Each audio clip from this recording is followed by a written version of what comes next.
Hello and I welcome ladies and gentlemen to a new episode of your program in the Middle East, where the Middle East stays in the heart of the world, and where we tackle the latest developments in the political, economic and the culture fronts. I'm Sahar Al-Talawi, and today's edition we will be discussing the repercussions of the Israeli aggression on southern Lebanon. This and more, but after this short break, so stay tuned with us.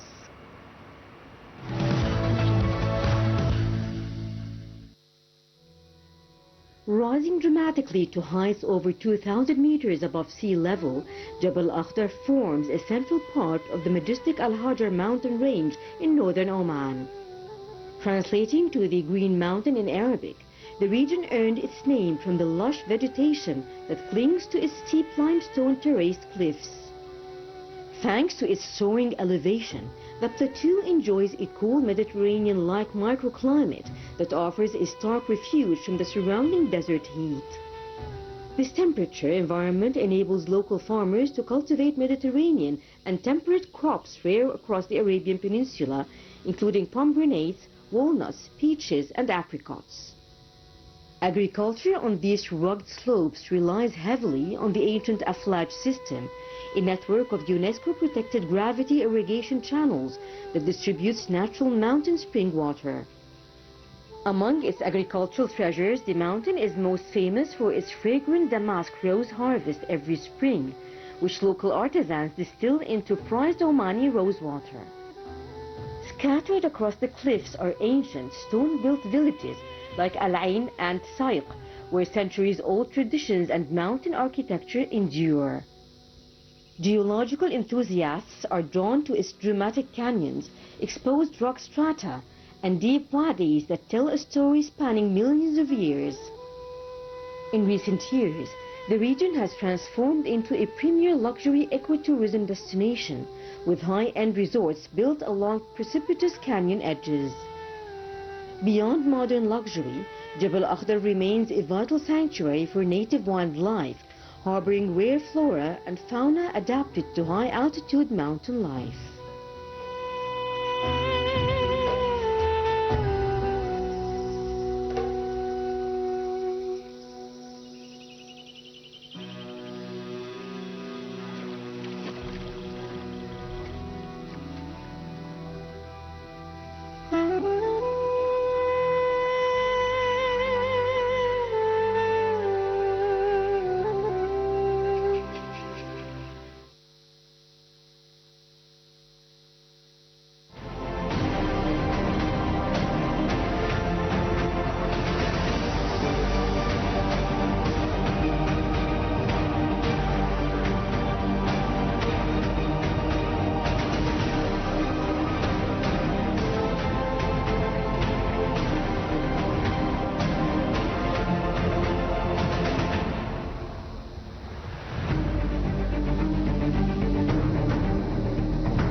Welcome once again in the Middle East on NRTV International, and starting our episode with Iran where the oil prices has jumped earlier on Wednesday by 7% as the major airstrikes resumed in the Middle East and dashed hopes for an imminent end to the US-Israeli war with Iran, while industry data showed US crude inventories fell. The United States and Saudi Arabia launched strikes on Iran-backed troops in Iraq on Wednesday, blaming them for drone attacks on Saudi oil facilities. The strikes came hours after the US military said it had averted a surprise Iranian attack on US troops in the region. Iran said it had fired on ships in the Strait of Hormuz and US bases in Jordan. The prices surged even higher after President Donald Trump in a TV interview promised the retaliatory strikes against Iran.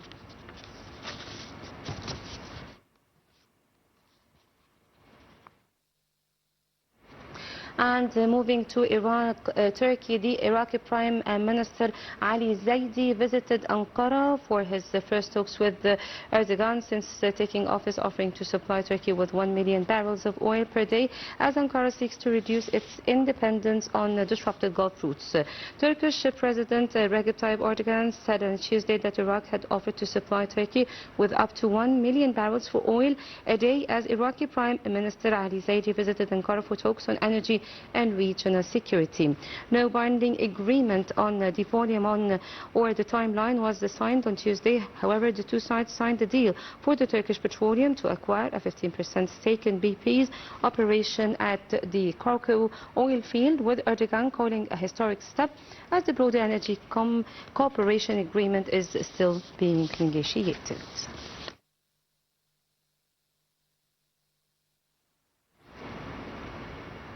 And to the UN, the Commissioner Higher Rights Volker Turk said on Monday that the UN Human Rights Office has documented violations of international law committed during the conflict in Lebanon. Turk said that some of the violations may amount to the war crimes. Speaking to the reporters in Beirut following meetings with Lebanese officials, Turk said that his office is documenting violations committed by all parties to the conflict while assessing whether widespread destruction and displacement could constitute international crimes. He stressed also the importance of protecting civilians, respecting international humanitarian law, and ensuring accountability for violations. Turk also highlighted concerns over large-scale displacement and called for stronger Lebanese state institutions, improved prison conditions, and the abolition of the death penalty and accountability through both domestic and international legal mechanisms.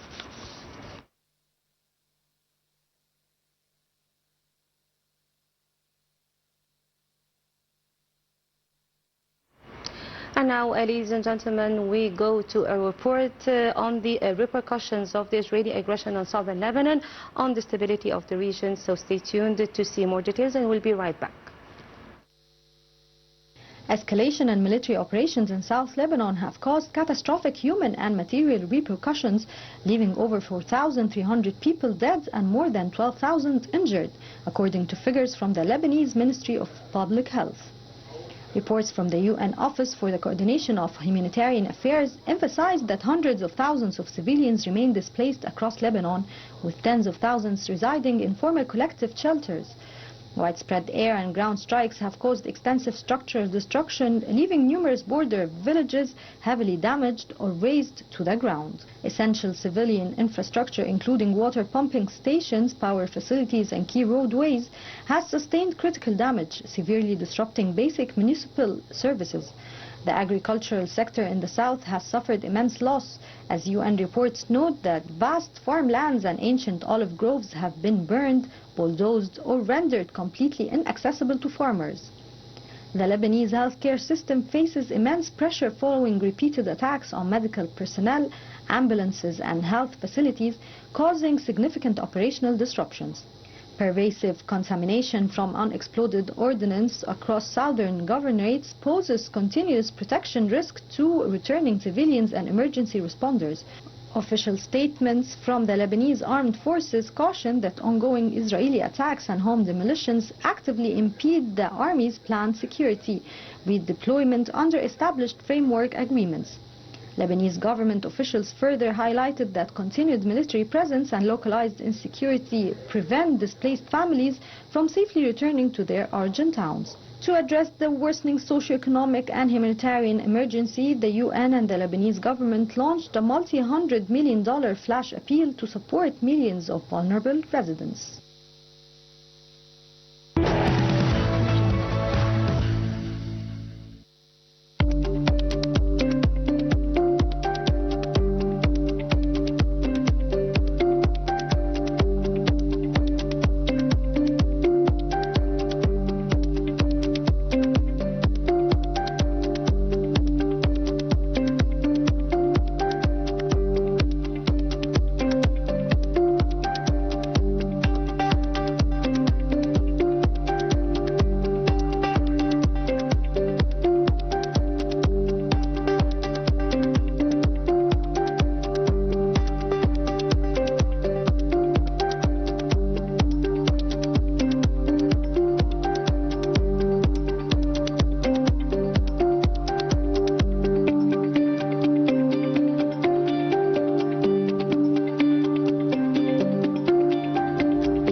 Welcome back, ladies and gentlemen, and you're still in the Middle East on NRTV International, and to shed more light on the repercussions of the Israeli aggression on the southern Lebanon, on the stability of the region. We are much delighted to be joined over the phone by Dr. Ibrahim Tehewy, the UN Council for the Human Rights. A very good afternoon to you, sir. Good afternoon. Thank you so much for joining us on NRTV International. Sir, can you tell me more about the latest wave of the Israeli airstrikes and the ground operations across the southern Lebanon?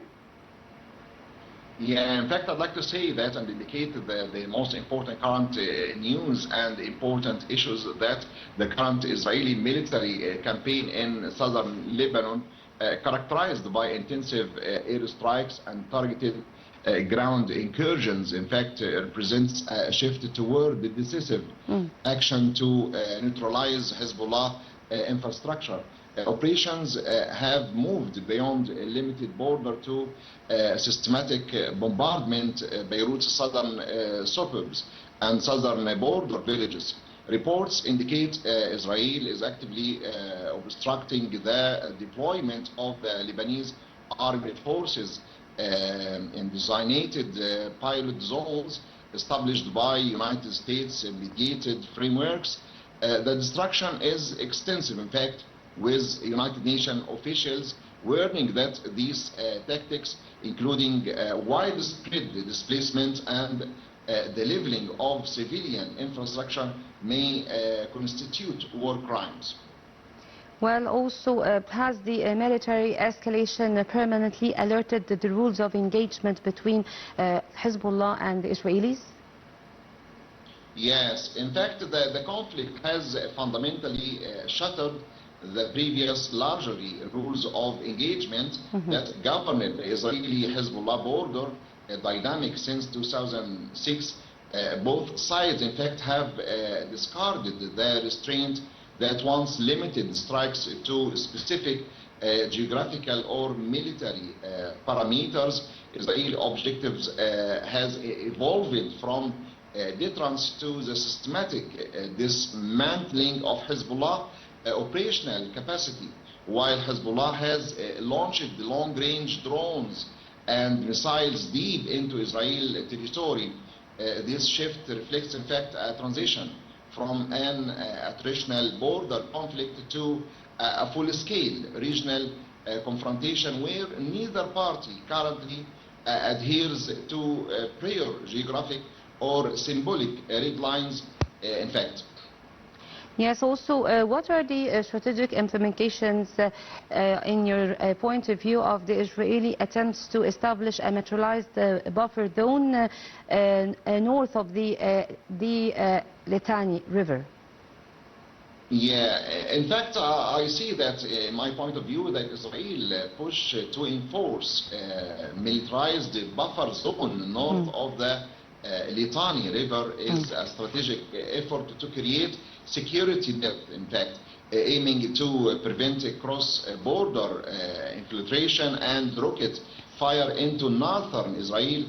However, this creates a volatile occupation, like a dynamic impact by obstructing the Lebanese army's deployment and alternatively defining security zones. Israel risks trapping itself in a prolonged insurgency. It also undermines Lebanese sovereignty, fosters deep local resentment, and complicates long-term diplomatic efforts, as any Israeli presence remains a primary cause for Hezbollah and its regional backers, ensuring the cycle of resistance continues. Okay, with the ongoing violations that is happening on the ground, does the UN Security Council Resolution 1701 remain viable, or has it effectively collapsed? Yeah, in fact, in my point of view, I see that the United Nations Security Council Resolution 1701 is effectively modeled, originally designed to ensure the area south of Litani River remains free of unauthorized weapons and armed personnel. It has been suspended by retails and of direct high-intensity war, while international mediators continue to cite it as a framework for peace. In fact, continuous violations by both parties, Israeli overflights and incursions, and Hezbollah maintenance of military presence have rendered the resolutions enforcement mechanism obsolete. A new, more, in fact, robust enforcement architecture is required to replace the current failed status again. Okay, and Doctor, how significantly does the escalation in southern Lebanon increase the probability of a broader multi-front Middle Eastern war?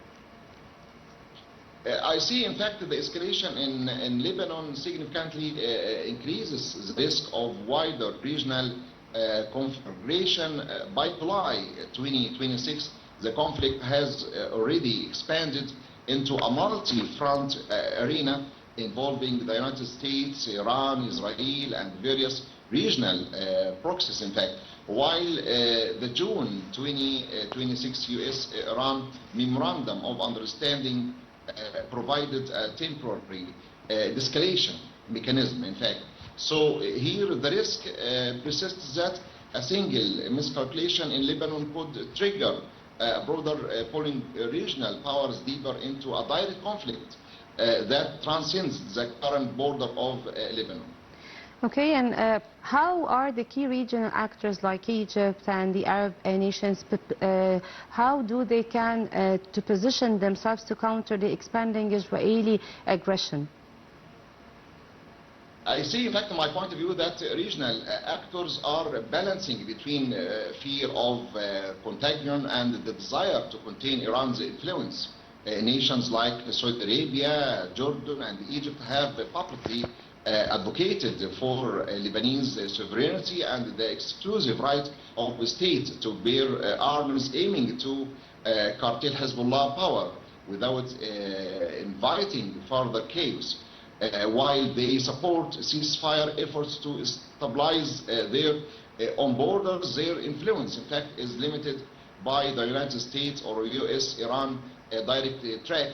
Riyadh is, in particular, is signing a willingness to provide economic reconstruction aid, provided that Lebanese state institutions, not Hezbollah, ultimately regain control over national security decisions. And how is the aggression can impact the diplomatic normalization talks and the broader security frameworks across the region, in your point of view, Dr. Ibrahim? I see, my point of view, the intensity of the conflict has effectively frozen. In fact, regional normalization efforts, including potential Israeli-Saudi rapprochement, which remains contingent on resolution to the Palestinian and the border regional security crisis. Instead of integration, the region is seeing a hardening of the security blocks. In fact, new frameworks such as the agreement between the United States, Israel, and Lebanon are viewed with deep suspicious by the axis of resistance, which we call security cooperation, is now reactionary and fragile, in my point of view, focusing on emergency de-escalation and rather than long-term strategic alignment or regional economic cooperation. And how does the Israeli aggression and the military campaign of Israel that has been happening now affect the internal stability of the current Lebanese government and its state institutions?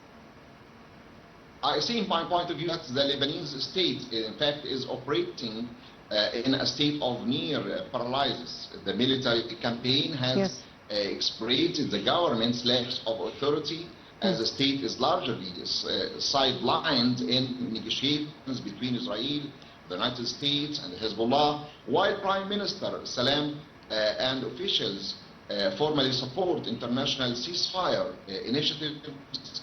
Their inability to enforce these terms internally underscores the state's fragility. In fact, it's fragile peace, as they told you. So economic recovery is impossible while infrastructure is destroyed and foreign investment remains blocked, leaving the government increasingly dependent on international humanitarian aid and vulnerable or voluntary work to the competing agendas of internal sectarian fraction, in fact.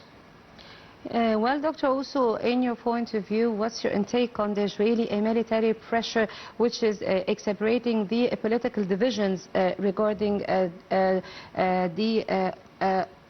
role of Hezbollah inside Lebanon and the state decision that is been made? In fact, I see my point of view that the Israeli military pressure has deepened the internal Lebanese rift over Hezbollah resistance ideology, while the group retains support that within its core Shia constituency, significant segments of the Lebanese population, yes, including Christian and Sunni, factions, increasingly blame Hezbollah for dragging the country into a devastating war for Iranian interests. This tension is paralyzing the political process, in fact, as opponents demand full disarmament in line with international resolutions, while Hezbollah insists its military role is essential for national defense. In fact, the state is caught between these irreconcilable visions, hindering national unity during the crisis, in fact. And with the hundreds of thousands of people that have been displaced from the south, how prepared in the region to handle the mounting of the humanitarian fallout that could happen? I see in this point it's a very important point of view, because I see in my point of view that the region is failing to meet catastrophic humanitarian, in fact, needs caused by the displacement of over 1 million people. Can you imagine? 1 million people, nearly 20% of Lebanese population. I see in my point of view, it's a huge number, 20%, okay? So public infrastructure, including schools, now serving as shelters, can you imagine, is severely overwhelmed. And essential services like sanitation and healthcare are collapsing.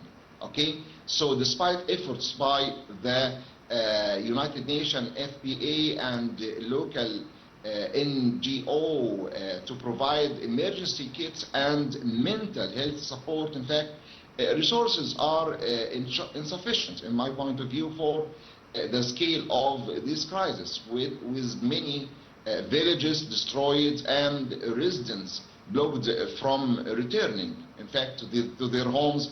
The long-term humanitarian outlook remains grim, threatening prolonged social instability, in fact. Well, Dr. Ibrahim, in your point of view, finally, why have international diplomatic efforts thus far struggled to secure a lasting and enforceable ceasefire? I see, in fact, diplomacy has failed, in my point of view, because negotiations have prioritized tactical ceasefires over addressing the Hezbollah regional military rule and the broader Israel-Iran proxy war. Previous truces, such as the collapse due to lack of mutual trust and the absence of durable enforcement mechanism. In fact, furthermore, so what happened that the party to many state-level agreements allowing to continue. So in my point of view, I see that we are in need of serious negotiations again to settle all the crises and disputes in Lebanon with the umbrella of some Arab countries like Egypt. I see in my point of view that the president himself, President Abdel Sisi, exerted great efforts in this file, and I think in the Arab League it's due time to say its word, and under the leadership of Egypt we can come to the final station of ceasefire and peace for the whole sake of the whole area, in fact, in the Middle East. Well, Dr. Ibrahim Tehewy, the UN Counselor for the Human Rights, thank you for joining us, and thank you for your insight. And by this, ladies and gentlemen, we come to the end of our Inside the Middle East, and our episode was about the repercussions of the Israeli aggression on southern Lebanon. We hope that you have enjoyed it, and many thanks. It was Sahara Talawi. Stay tuned for more to come on Al TV International.